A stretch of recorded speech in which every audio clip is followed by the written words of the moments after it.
Fala pessoal, estou passando por aqui para expor um pouco para vocês sobre o desenvolvimento do governo, da personalidade, da gestão política, enfim, para tratar com vocês de algumas características gerais do governo de Getúlio Vargas, né? Algum tempo atrás eu coloquei no Instagram uma enquete sobre a ideia de Vargas ser um vilão ou um herói. E aí eu prometi aqui trazer para você um breve introdução, resumo acerca de Getúlio Vargas, né? O objetivo desse vídeo, evidentemente, não é trabalhar e trazer uma definição clara acerca dessas duas possibilidades de Getúlio Vargas, né? Claro que no final nós teremos sim uma resolução sobre uma opinião pessoal sobre o governo de Getúlio, mas a gente analisar de forma geral esse governo, né, esse ponto tão importante da história do Brasil. Então, talvez o vídeo fique um pouco longo, mas é porque, sem dúvida alguma, é mais importante nós termos a profundidade necessária para a gente entender o contexto todo maior do que a gente ficar na superficialidade, como a gente encontra muita coisa por aí. Então, primeiro a gente precisa lembrar que o Brasil, na época da chegada de Getúlio Vargas ao poder, é o Brasil da República Velha. É o Brasil da República Oligárquica, é o Brasil da política do café com leite, onde existe uma dominação política muito forte, né? Uma presença marcante, na verdade, de uma oligarquia que misturava um pouco ali o seu poder social, a sua influência econômica, dentro da estrutura política. Ou seja, o exercício da política era feito por aqueles que detinham um poder socioeconômico muito grande, né? Não precisa aqui fazer uma retomada geral do período da República Velha, mas o contexto geral é esse. E aí Vargas ele começa a surgir como uma alternativa. Na verdade, Vargas se projeta como uma alternativa dentro dessas forças institucionais políticas e econômicas, que é a Força Paulista e a Força Mineira. Claro que existiam outros estados satélites que estavam ali nessa disputa política, né, social e econômica que acontecia no Brasil, como por exemplo o Rio de Janeiro, o Rio Grande do Sul, a própria Paraíba. Nós tivemos o presidente Epitácio Pessoa, um paraibano, a partir de 1918 no Brasil. Então Vargas, a partir do crescimento do que nós chamamos de movimento tenentista, que se tornou muito forte no Brasil, a partir de 1922, Vargas vai primeiro crescer como um advogado e político influente, né, no Rio Grande do Sul, ali, especialmente na sua cidade, que é São Borja. E Vargas vai se desenvolver politicamente ali primeiro na região Rio Grande do Sul e vai ter uma grande projeção, na verdade, nacional, recebendo o convite, inclusive, para se tornar um ministro. Então Vargas percebe que dentro desse contexto do Brasil, dessas forças antagônicas que estão rolando aí, e que o Brasil, e o cenário em que o Brasil está inserido, que é um cenário de mudança social, de mudança cultural, o Brasil está vivendo um desejo de transformação social e econômica, né? A industrialização está iniciando ali fortemente no Brasil. Então Vargas percebe que ele pode ser uma alternativa a essas questões políticas que estão acontecendo, e ele se projeta com uma nova aliança, né? Que seria ele como presidente do Brasil e João Pessoa como vice. Então todo mundo conhece a história da Revolução de 30, na qual Getúlio Vargas vai se projetar como uma alternativa. Inclusive o discurso de Getúlio Vargas é esse, que é uma nova república, uma nova possibilidade, é um novo momento para o Brasil. E a maioria dos historiadores brasileiros aí que estudam a história do Brasil vão chegar a um consenso de que isso não foi uma revolução, porque a revolução, dentro do conceito de história, ele precisa de uma transformação social abrangente. E isso não aconteceu com a Revolução de 1930, promovida por Getúlio Vargas.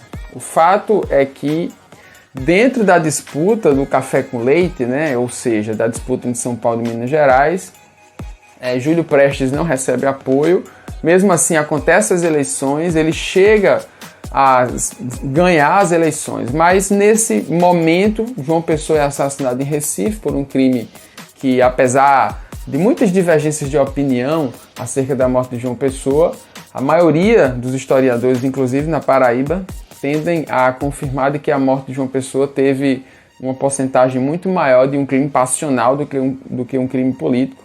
Mas o fato é que existiam disputas políticas também envolvendo esse cenário. João Pessoa é morto e Getúlio Vargas vai utilizar essa morte como um estopim político para os seus discursos e para a sua projeção como revolucionário, né? Acusando também as eleições de serem fraudulentas. Então veja o cenário que é construído. Nós temos a disputa oligárquica, nós temos o problema entre São Paulo e Minas Gerais, nós temos a morte de um candidato a vice, nós temos também a crítica às eleições que a gente precisa ser justo, as eleições durante a República Velha não eram justas. Temos inclusive as eleições do cacete, né? A chamada assim, porque não funcionava muito bem, não era nada justo aquelas eleições. O fato é que Getúlio Vargas chega ao poder como chefe do governo provisório. E aqui você precisa entender que o governo de Getúlio Vargas, ou a chamada Era Vargas, ela vai de 1930 até 1945 e ela é marcada por 3 momentos. É o governo provisório, que vai de 30 até 34.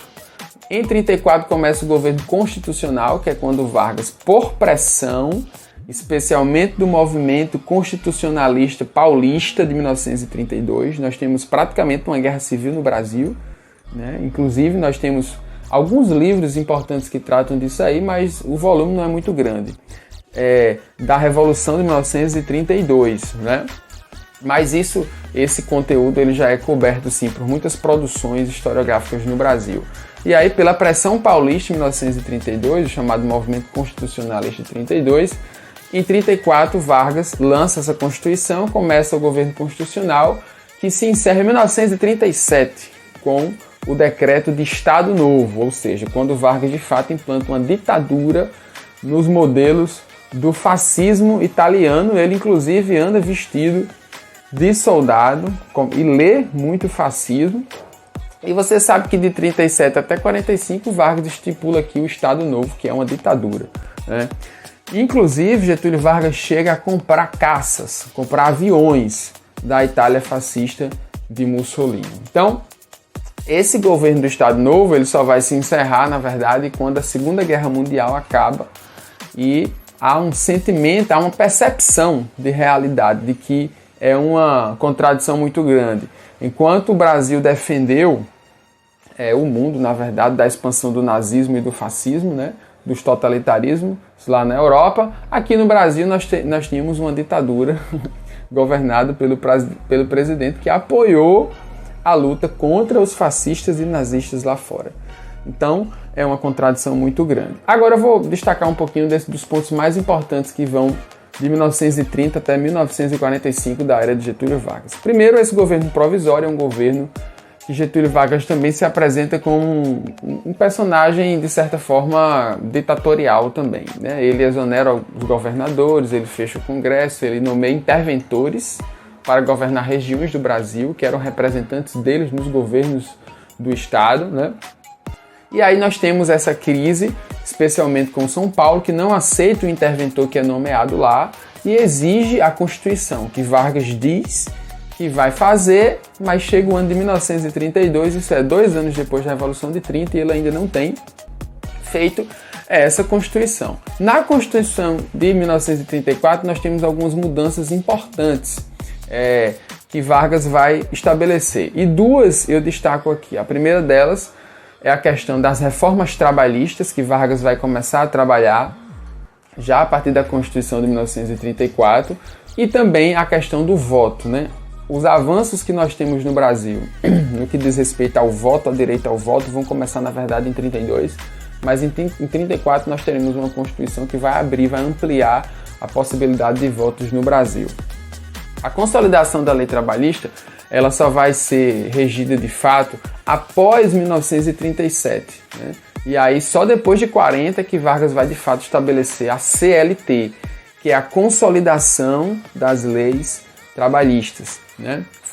A criação do Ministério do Trabalho, por exemplo, por Getúlio Vargas, o direito do voto das mulheres é também aí nesse contexto. O fato é que Vargas ele enfrenta algumas forças opositoras. Nós temos, por exemplo, a Aliança Integralista Brasileira, que é um movimento também fascista, tipicamente fascista, liderado por Plínio Salgado, né? Esse movimento nós conhecemos, é um movimento que foi muito grande no Brasil, e por ser um movimento que tinha proximidade com o fascismo, né? Tinha saudações nazistas, tinha uma vestimenta militar também, desfiles, tinha como lema pátria, Deus, família também.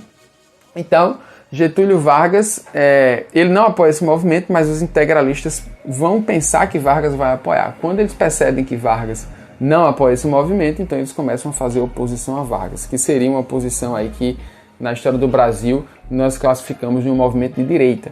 Já à esquerda, nós temos aí a Aliança Nacional Libertadora, que tem como um dos líderes, né, Carlos Prestes, que fez a coluna Prestes lá atrás, em 1927. Essas duas forças políticas antagônicas vão fazer uma pressão política muito forte em Vargas, somado ao crescimento do comunismo no Brasil. O Partido Comunista Brasileiro se estabeleceu no Brasil oficialmente a partir de 1922. Mesmo em 1922, o presidente Epitácio Pessoa ele decretou uma certa perseguição ao socialismo, uma perseguição legal, né, pela lei, juridicamente falando. E aí o comunismo vai começar a se desenvolver aí já na era Vargas fortemente a partir de 1935, né? Nós temos a Intentona Comunista, que é um levante comunista em todo o país. Acontece também aqui no Rio Grande do Norte, aqui no Nordeste. E aí Vargas, ele estabelece um regime político forte, ditatorial e repressor no Estado Novo, alegando que os comunistas têm um plano para se infiltrarem e dominarem o Brasil, que é chamado de Plano Cohen. Até hoje, nós não temos provas de que existia um desejo, né, de realmente termos aqui espiões infiltrados, né, comunistas que estavam aqui tentando dominar o Brasil. Mas o fato é que realmente o comunismo estava se expandindo muito no mundo. Na verdade, desde 1917, com a Revolução Russa, que nós temos o avanço, né, da Internacional Comunista no mundo todo. O fato é que Vargas faz um discurso, promove um decreto, estabelece um estado de sítio, fecha o Congresso Nacional e estabelece o período de maior terror, perseguição, morte, tortura, prisão que o Brasil viveu antes do período militar a partir de 64, que é a ditadura do Estado Novo promovida por ele. Eu já fiz alguns comentários aqui no começo da aula para vocês, que é um governo de forte repressão. E aí eu destaco, por exemplo, o Departamento de Imprensa e Propaganda, que é o DIP.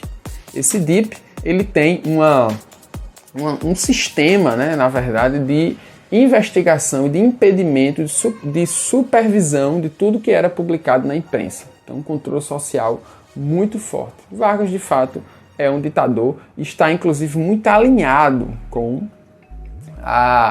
o fascismo, como eu já disse, e só apoia, na verdade, os Estados Unidos.